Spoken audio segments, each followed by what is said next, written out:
This will be like the intro.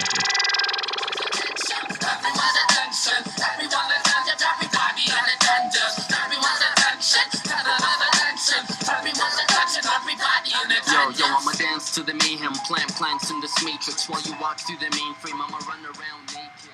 All the characters are the same person. He just doesn't awake to it yet. This is how we make a video. They're all the same person. It is. The Bob Marshall DSP. I mean, you call her. You start listening to my shows, you become something of me. Yeah. Yeah, that's like our that's our quick intro here for this 1813 Battle of York, the American Invasion of Canada edition, sort of a pre-pilot for the Reasoning Conspiracy show. Oh, okay. And we got thahoketoteh here, the eyes and ears of Kanekota. How's it going, man? Great. How you doing, Dan?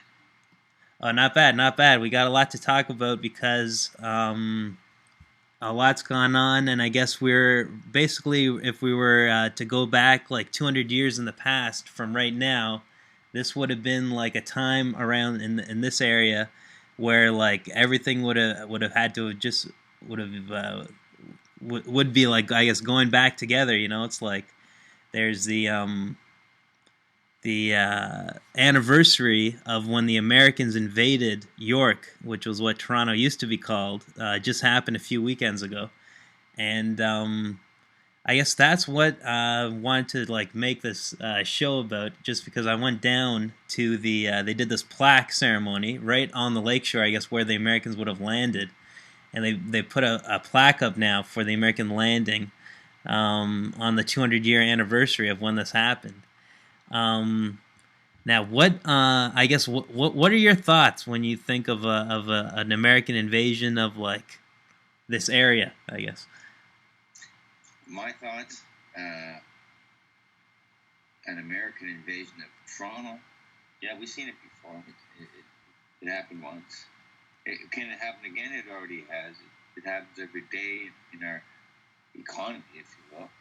So, American invasion, we've seen it everywhere. Mm-hmm. All of our stores, our malls, all that. So, anyways, you mean historically in a historical context? Yeah. Well, maybe if I play a clip here from what happened at this this event, it might get the conversation flowing here, because we'll be able to see like what happened here. I guess you haven't seen this yet because I haven't put it up on YouTube yet, so this will be like a debut, I guess. Okay. Battle of York plaque, and just let me know if you can't hear it or anything. But we're standing right here, close to where the Americans would have landed on the early morning of April 27th, 1813. The initial engagement between the Americans and the defenders of York was an important moment in the Battle of York. As that event that we are commemorating with this plaque, we'd also like to acknowledge the support of the Boulevard Club in funding this particular plaque project. Please join me in congratulating Heritage Toronto on recognizing the 200th anniversary of the Battle of York with this plaque. I invite Janelle, as well as Peter Tomlinson and Mike Babin of the Boulevard Club, as well as Carolyn King from the Mississauga of the New Credit First Nation to unveil the plaque. So if you could all please come up. 5, 4, 3, 2, 1.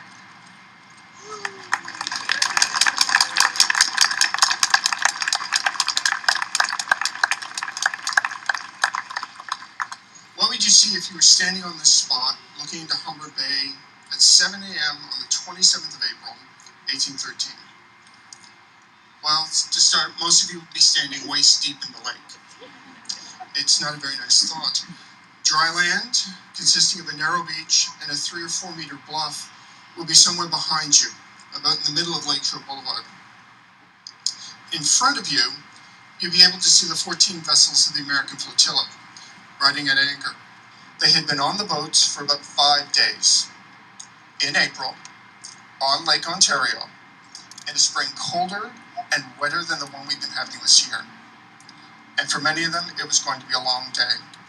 And breakfast was probably the only meal they would get before it was over. And for dozens of them, it would be their last. So now it's about 8 a.m. on the 27th of April, 1813. The first wave of about 300 men of Forsyth's rifles and the 15th Infantry are beginning to pull in towards shore. But here my part of the story ends. Yeah, so that's the story, and we're going to get into the interview with. But I guess you couldn't see that, eh? Because I didn't. I think I forgot to do the share screen. Here, let me. I was sitting there just listening, and I didn't see anything. Okay, let me just. I'll just share it now, and then you'll be able to see the interview at least.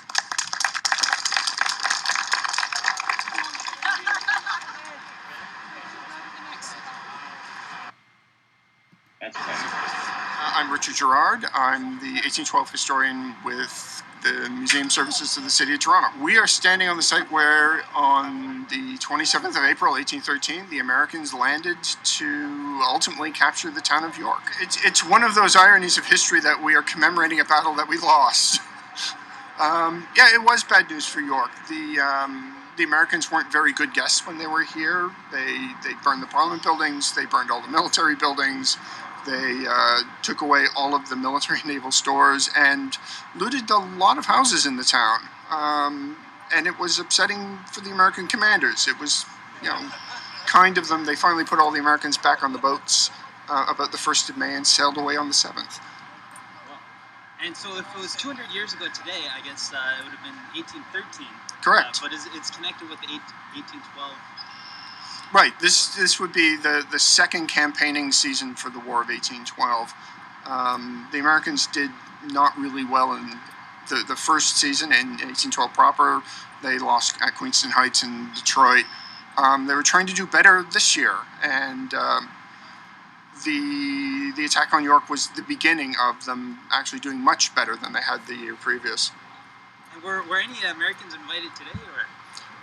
Yes, there's going to be a rededication of a plaque that was installed at Fort York in the 1930s by the Daughters of the War of 1812 to the fallen Americans. It was joined at the time by one to the fallen British, and there'll be a new plaque unveiled today for the fallen First Nations warriors. And so this is the spot where the landing was, or? This is as close as I can put you onto the spot and not have you hit by a car. Great. And the last thing I was wondering, just because we're with Toronto Truth Seekers, is there any truths about this whole situation or the landing at York that haven't gotten out in the history as much, or?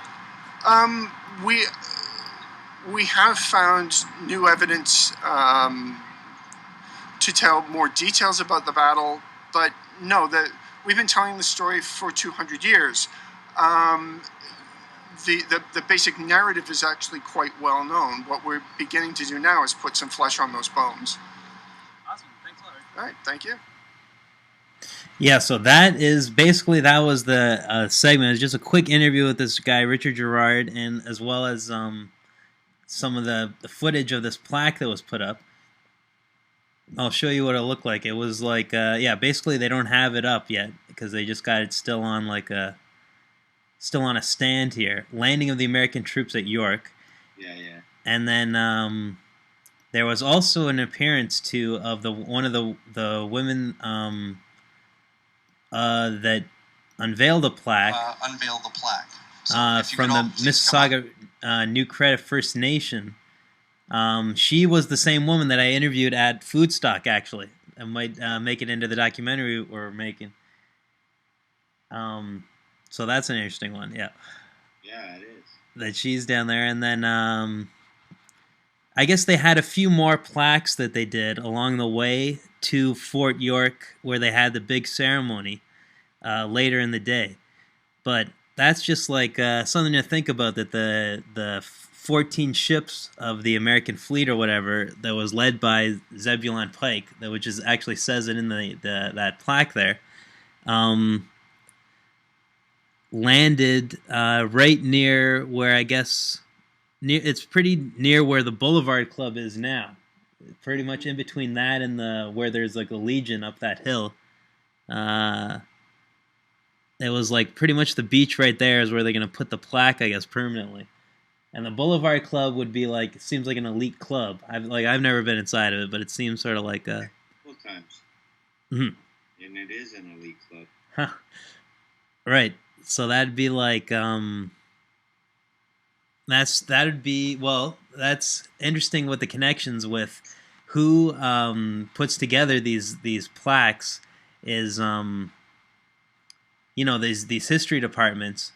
And then I guess that's where I'm wondering about the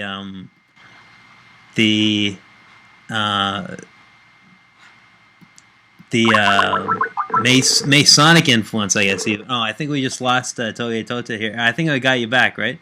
On the line. Okay, nice. Yeah, sorry about that. I just was trying to do the unshare screen and I accidentally did the hang up.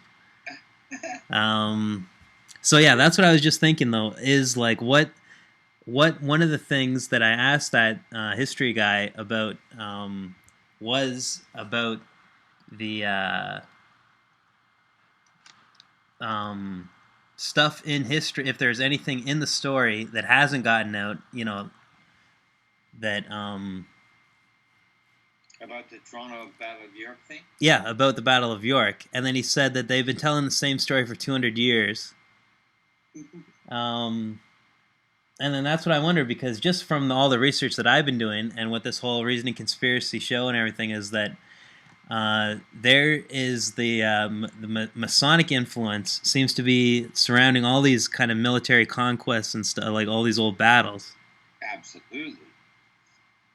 You got to remember, each of the commanders on each side are all Masons, and so they're meeting privately, secretly, at night in the lodge to discuss what's going to happen.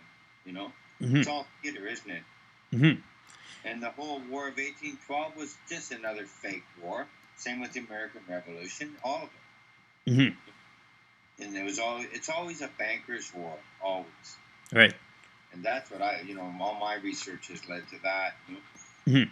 It's always a banker's war, and that they've gotten total control of everything through issuing everyone their money. Like the biggest scam, the one that Jesus tried to stop and got him crucified. Mm-hmm. So the debt scam, if you will. Yeah. So it's always been about that.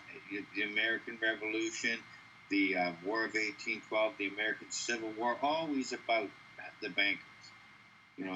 They want to take control, and that's when you get war. Mm-hmm. So that's all that 1812 was, another fake war. Mm-hmm. That's why we didn't really get involved except a couple of times at Queenston Heights. We did that first thing up at Michilimackinac and the Detroit thing, but we used feint tactics, mm-hmm. where we to kill a lot of people mm-hmm. to get the job done, But it's always been a fake war. The right. revolution, all of it. Right. The Americans never got free of Britain. Mm-hmm. They still got British bankers running everything there.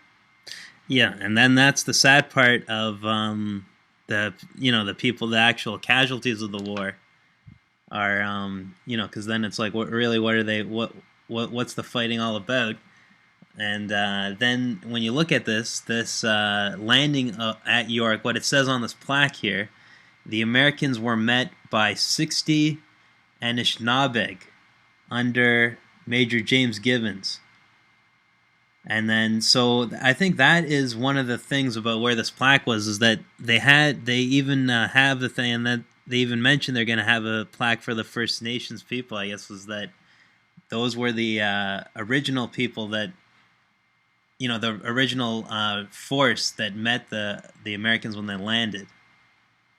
Was like a First Nations company, I guess, in the army.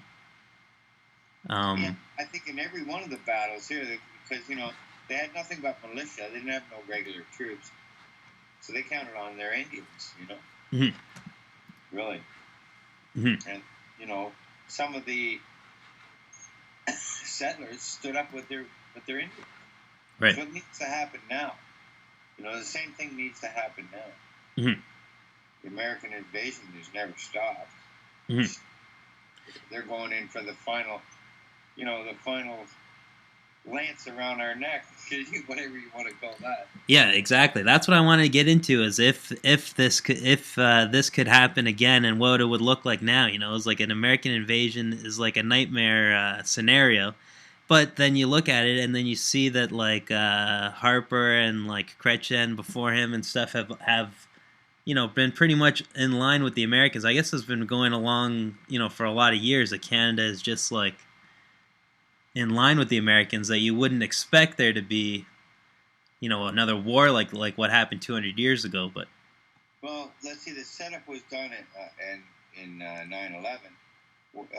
When Martin first of all signed a treaty with Bush that allowed American Northcom to be under military control of Canada by right of this treaty, and then Stephen Harper reaffirmed that treaty when he became Prime Minister.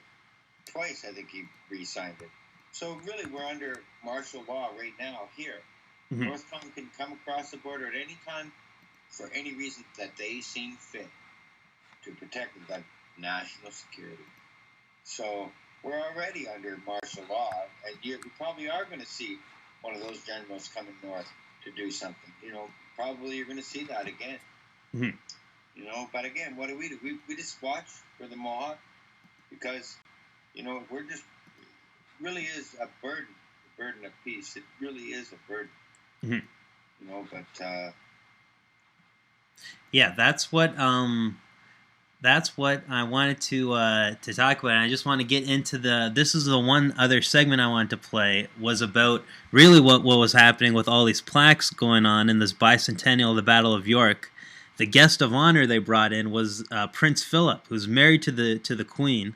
So in this video, I labeled him as the King of Canada. He's the closest thing I think we have to the King, is this guy Prince Phillip, who's in his 90s, I guess. They bring him in as a guest of honor, and it's a whole like military thing.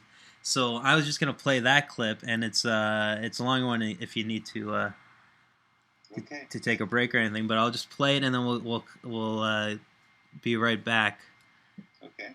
91 years old and no signs of slowing down. Prince Philip is in Toronto for a quick working trip. It is his first foreign trip since 2011, and as Colonel-in-Chief of the Royal Canadian Regiment, the Duke of Edinburgh will be presenting new colors to the regiment's 3rd Battalion tomorrow during a ceremony that marks the 200th anniversary of the Battle of York. The Duke of Edinburgh arrived at the airport this afternoon. He was accompanied by Governor General David Johnston, as well as a 100-person honor guard. From there, they came to the Royal York Hotel, where the Governor General presented the Prince with the Order of Canada, as well as the Order of Military Merit for his service to Canada. Yeah, this is going on at the Royal York Hotel, Yes. Right downtown, and it's interesting. The Royal York Hotel, where the Prince met with the Governor General. He has known 11 Canadian Governors General and 11 Prime Ministers, and has been present at events which have shaped our nation, including the signing of the Charter of Rights and Freedoms. He has long held close ties with Canada's armed forces, which have recognized his service with the unique ranks of Honorary Admiral and General. Through his many visits to Canada, both on his own and with Her Majesty the Queen, he has shown his lasting concern for our country and for Canadians. Your Excellency, His Royal Highness the Prince Philip, Duke of Edinburgh.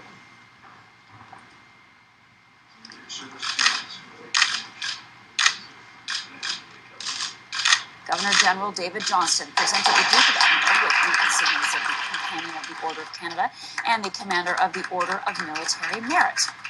Finally, I invite His Royal Highness to sign the registers of the Order of Canada and the Order of Military Merit.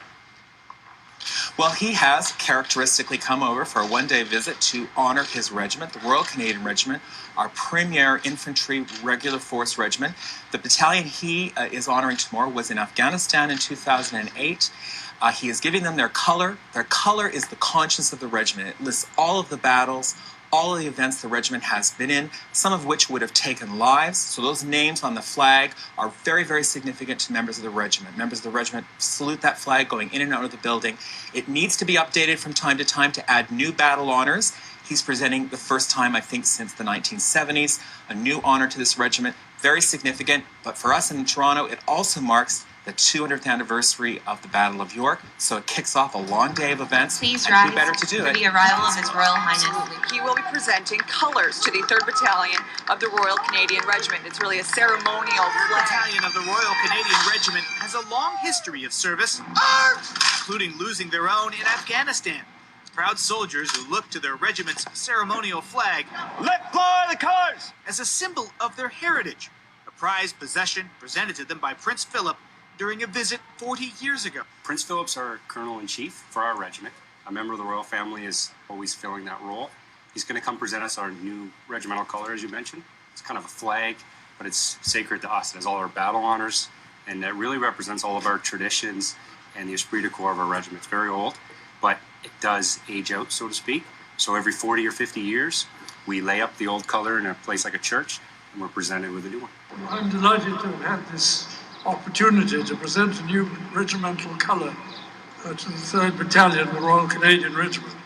Prince Philip also took time to meet and chat with the soldiers. The Queen's husband then presented a new regimental flag to the battalion. Regimental colors, a ceremonial flag, are considered the most prized possession of every regiment. The 91-year-old prince has served as the Royal Canadian Regiment's Colonel-in-Chief since 1953 and last awarded new colors to the regiment 40 years ago. I'm also delighted that this ceremony is taking place here in Toronto, as Canada, the city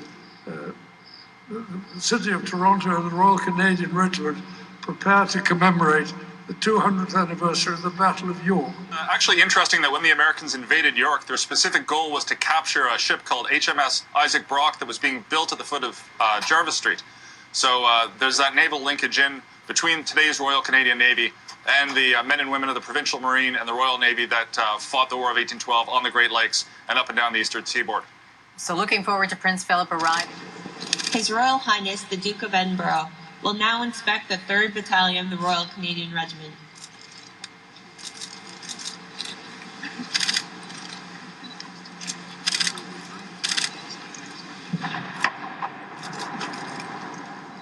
It includes the largest military parade since World War II and a special event. 1,700 sailors and soldiers are going to march from Queen's Park, down University, across Richmond, down Bathurst to Old Fort York to commemorate 200 years of service in Toronto.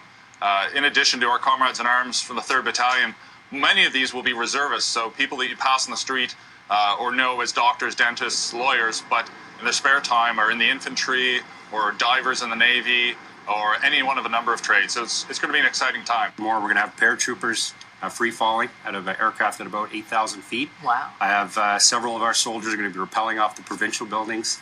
Whitney Tower, Frost, for those from Toronto that know those buildings. Once again, if you look to the east, the repellers are continuing the rappel. In a way, there'll be parachutists jumping into the city of Toronto. We have some repellers of the soldiers rappelling off some of the towers in the vicinity of Queen's Park. A lot of weapon systems will be deployed. The Prince is going to be able to interact with his troops because that's what he really likes to do. Member of royalty, but he likes to get in with the guy. But we will see that show of capabilities, which I think is fantastic. Yeah, primarily that. There's an opportunity for the public to be involved in their own reenactments here at Fort York. I'm dressed in some of the modern-day military equipment. So we have a lot of our modern equipment here. There's various displays. People can try on the equipment. To be a part of anything that's a 200-year anniversary, I think it's something to be so proud of, and Torontonians and Canadians all over should be so proud of today. You can get a chance to go inside the armored vehicle, as some of these kids are getting the chance to do right now. So really a great opportunity for the kids, for the family.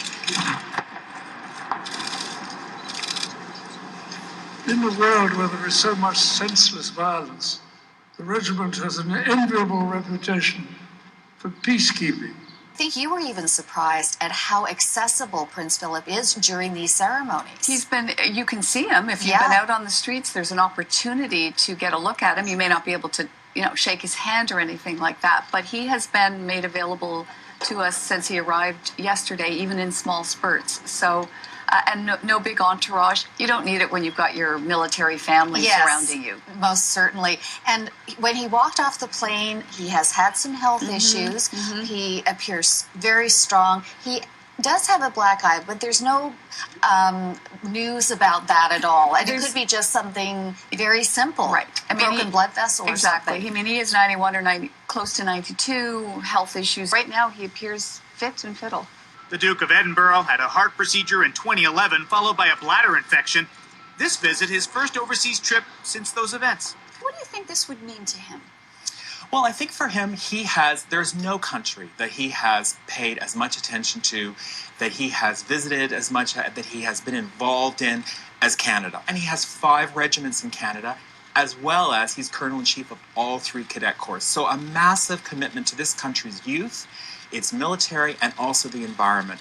Well, his long-standing relationship with the Canadian Armed Forces as a whole, always participating, wanting to know what's going on, being an advisor, in a quiet and silent way, and a military man. Look at the way he's standing. His back is straight. He can still, looks to me like he can still do a good march. So for him to be given this honor for service and frankly for volunteerism and service to country and to Queen, for the old traditionalists and for the monarchists in this country, this is a big deal. This is as good as it gets. No, he never wanted to be honored just because he was the Queen's consort or just because he was married to the Queen. He wanted to deserve it. And so his people nominated him, he was assessed, and the government's found a way to make it happen. The Queen is the one that actually confers the Order of Canada as well through the Governor-General. So would she have known about this, Oh, yes, she probably knew about it. I'm pretty sure that she did. I'm surprised he didn't already have the Order of Canada. Yes, in fact, at 91. when I heard this, I thought, I would have assumed you were talking earlier about how he's been here 70 times. I would have assumed that would have been an honor already conveyed to him. If you look at the Order of Canada, it has the crown on it.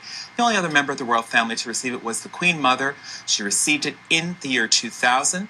This centennial year from Governor-General Adrian Clarkson. So this is an extraordinary event. Clearly, it's not something that's been done automatically. It's been done to reflect his lifelong commitment to Canada. Given his age, I think it's highly appropriate that we would do that. And he is 91, almost 92, so he came in for this one specific event today. The rest of the time will be private for him, and then he will return back home to the United Kingdom. Thank you, sir.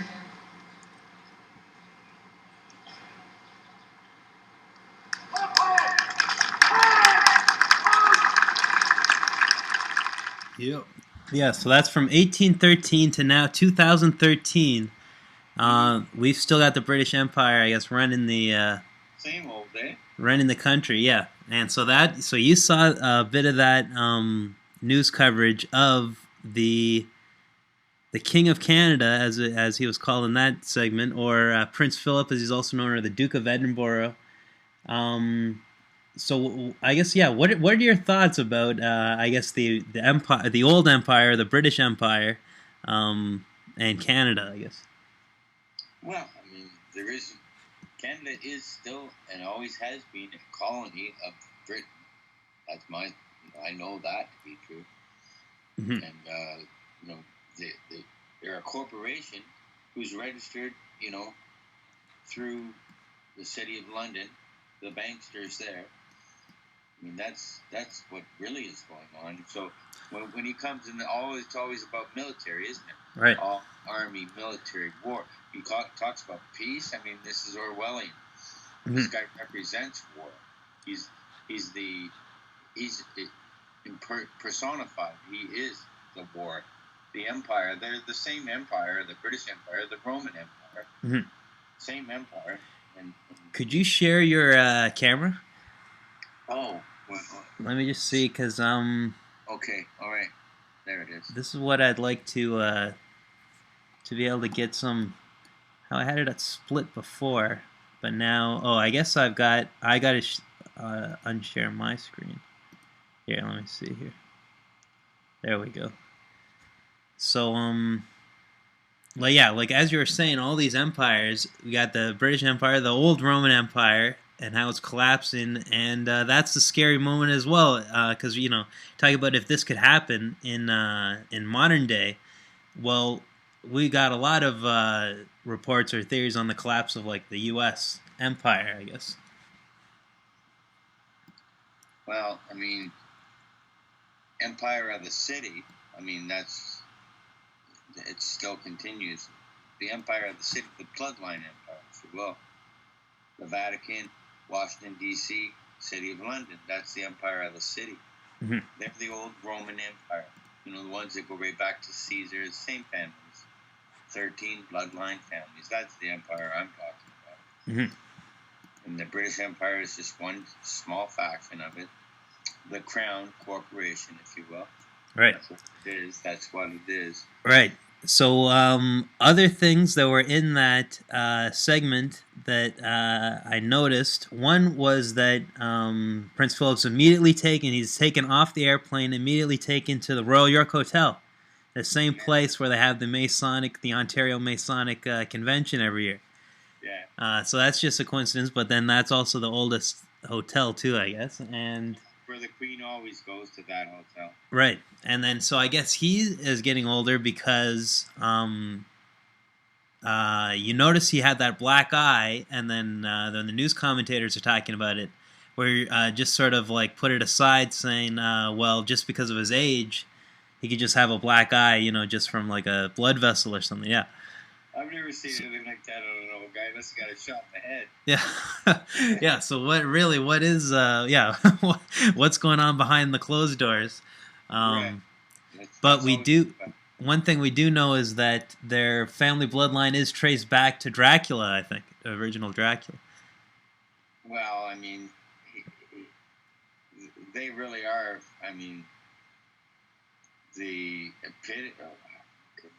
the monarchy, the bloodline family. I wrote lots of stories on that, my opinion on it, but it is the only problem left between us and peace on earth, is this whole hierarchical, male patriarchal mess that we're going to deal with.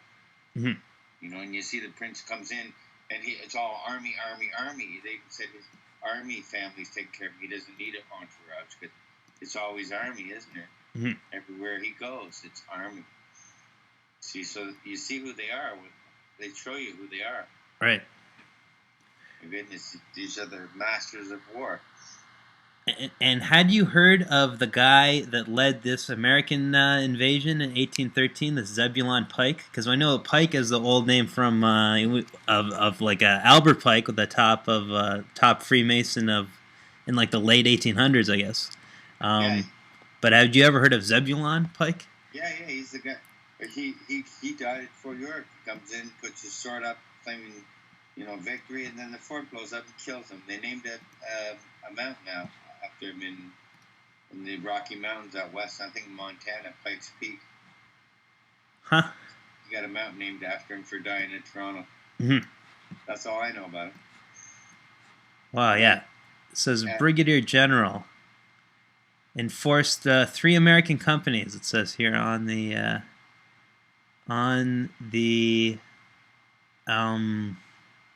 plaque. I remember reading about this battle in a book called Flames Across the Border by Pierre Burton. Mm-hmm. I thought he was Colonel Zebulon Pike. I guess after he died, they made him a Brigadier General. Mm-hmm. They must have, because apparently he was Colonel. I remember always him being a Colonel. Yeah. Wow, now he's a Brigadier General. Yeah, what does this say here? Sackett's Harbor, which is, I guess, where it sailed from Sackett's Harbor to here. Yeah. American ships sailed to attack York on the 25th. So they sail and they get here the 27th.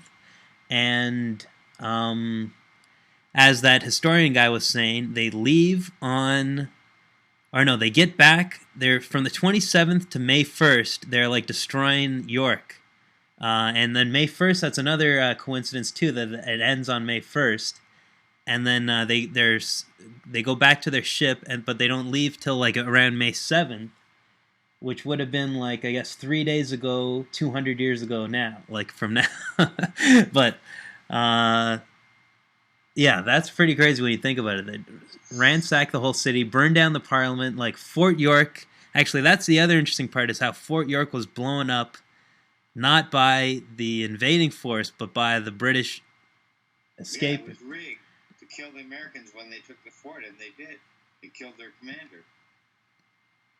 And this Fort York would have been a lot bigger than it is presently, because it goes all the way to like where the Fort York area would have gone all the way to where this plaque is now, which is the landing site is near the present-day Parkdale side of like exhibition place. So it's like the old Fort York, when you look at it in the old maps, is a lot bigger than this historical museum they have now. Yeah. So the one thing I was going to mention though with this, Prince Phillip is in having like the biggest naval display of the military since World War II, and this is just to celebrate the anniversary of this part of the War of 1812, which was like the devastation of York, I guess. Mm-hmm. Now, what they're building up to is next year, I guess, will be next summer is the anniversary of where the British, I guess, go into Washington and burn down the White House. I think that's. We'll see if they get a plaque in Washington for that. Unreal. They have nothing else to make up about their history, so it's always just another war story, right? Right. And they just make it all up. I mean, that's the way it is. So. Right. I remember it all differently, and, you know. So I'm sure most Mohawks do remember it differently. Right. Not the narrative that we're taught to believe it's true. You know. Mm-hmm. Exactly. So what, like, as from the Mohawk perspective, what do you think was going on, like, back in like 1813? Around this time. 1813. Well, it was the same continuation of what happened, started in 1776 with the Masonic takeover of Iroquois land. That's what the American Revolution was. Mm-hmm. So it's the same thing. Back in 1812, they're all Masons.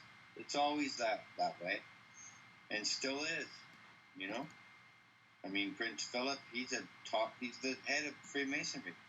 Well, his wife is, you know, worldwide. Right. Right, and that's the thing is that all the ones at least in Canada have all the Masonic like halls or whatever have the picture of the Queen. Yeah, well, she's the head of worldwide Freemasonry. Now they're doing something weird with the British family where he is not the king. You know how he's the prince, but like he's basically like the king, like in the same way that when what's the guy Prince William becomes like the king, then like. His wife, or the Duchess of Cambridge or whatever, would be the queen, you know? It's like, he's basically like a king. Yeah, that is weird. And then his mother, you know, she's pretty weird too. Right. So they gave him the Order of Canada there, you saw, and so that definitely, you'll see in the medallion, it's got all kinds of symbolism in the medallion, as well as... I guess the people that get the Order of Canada, they're all a lot of them are like the elite, or the people that are, I guess, known in Canada as, regarded for something that, you know, is a lot of times is like a New World Order or a globalist agenda type thing, like the Prince, I guess. Yeah. For that, and you know, anyone who toes the corporate line, like me, they won't even hear my case in federal court. Mm-hmm. You know, a constitutional question. You know, oh no, we can't hear that. Mm-hmm. You know, like exactly. That is one of the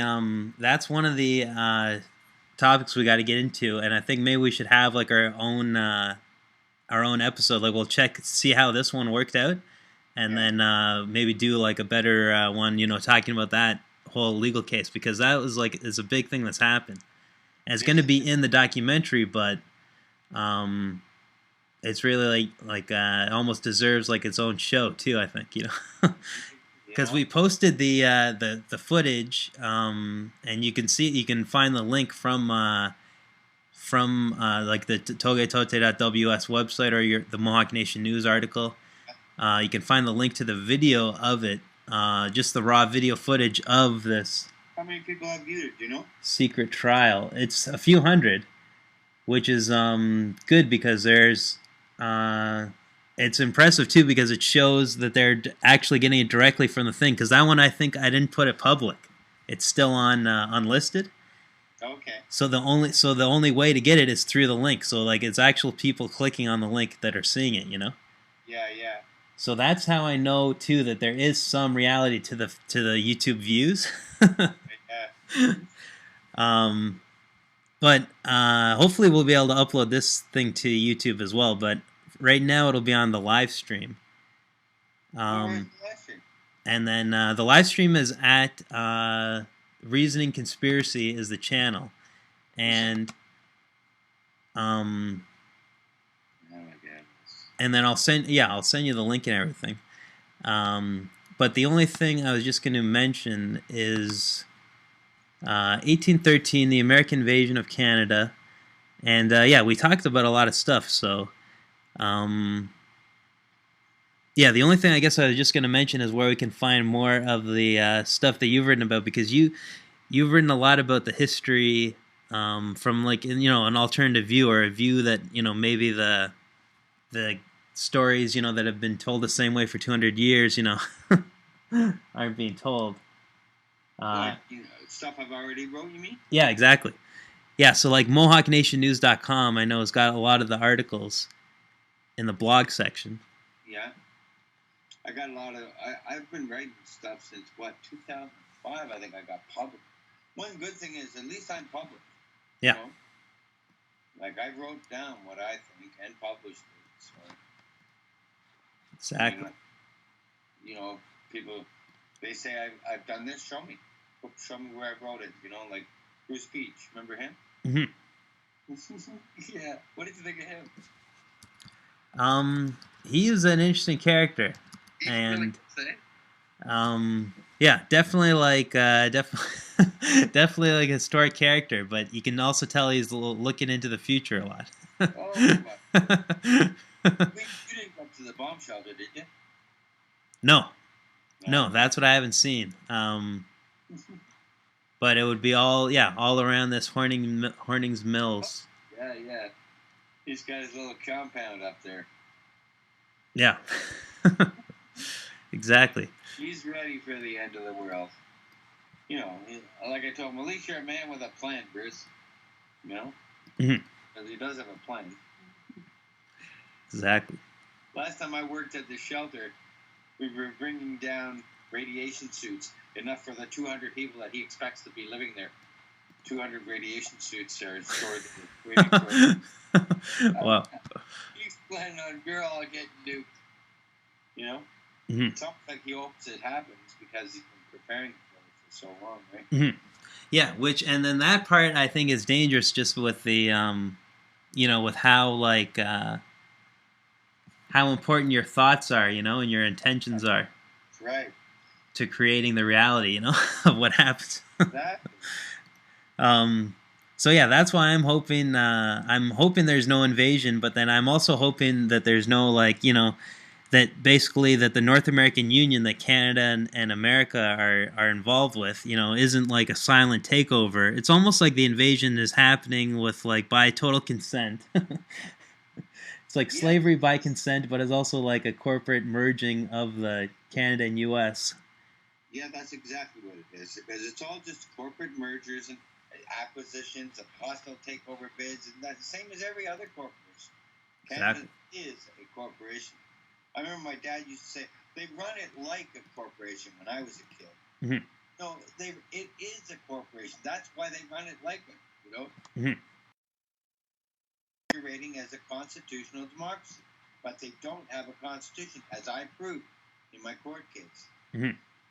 There is no constitution. It's never been ratified, so they don't have to follow it. And they don't. Mm-hmm. Everything is about money and military and war. Everything. Never do they want peace, ever. And they never, they never will until we put an end to it.